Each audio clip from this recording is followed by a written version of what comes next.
So দেখুন guys, বড়বাবুর আবদারে আরও একটা রেসিপি নিয়ে চলে এসেছি। এই দেখুন, মাছ কেটে নিয়েছি, এদিকে পটলও কেটে নুন হলুদ মাখিয়ে নিয়েছি। তো এবার দেখুন মাছগুলো ভেজে নিলাম। তো মাছ ভাজার তেলেতেই তোমার পটলগুলো একটু ভেজে নিয়েছি। তো এই দেখুন শিলে মশলা বেটে নেব, তো ভালো টেস্ট আসে। এই দেখুন কড়াইতে তেল গরম করে 5 ফোড়ন দিয়ে এই দেখুন পেঁয়াজ দিলাম। তো পেঁয়াজ দেওয়ার পরে দেখুন পেঁয়াজগুলো একটু ভাজা হয়ে গেলে একটু নেড়ে নেবো, তার মধ্যে আদা রসুন দিয়ে দেবো। তো তোমার এই দেখুন চেরা কাঁচা লঙ্কা কটা দিয়ে দেবো। তো একটু নেড়ে নিয়ে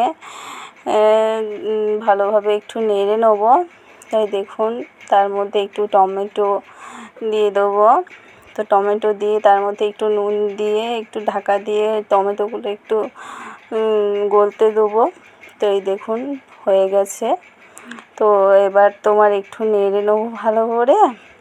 তো ভালো করে নাড়া হয়ে যাওয়ার পরে দেখুন পরিমাণ মতো হলুদ গুঁড়ো দেবো, জিরে গুঁড়ো আর চেরা কাঁচা লঙ্কা দিয়েছিলাম, অল্প পরিমাণ লঙ্কা গুঁড়ো দেবো।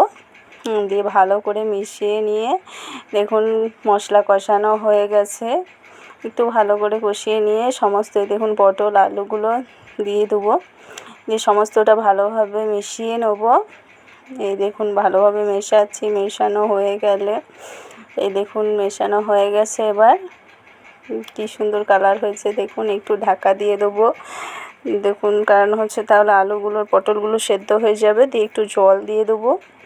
এই দেখুন একটু ফুটে আসলে তার মধ্যে মাছগুলো দিয়ে দেবো। তো এই দেখুন তাহলে সমস্তটা দিয়ে একটু গরম মশলা দিয়ে দেখুন একটু 5 মিনিটের জন্য ঢাকা দিয়ে দেবো। তো তৈরি, রান্না কমপ্লিট। তো বাই বাই গাইস।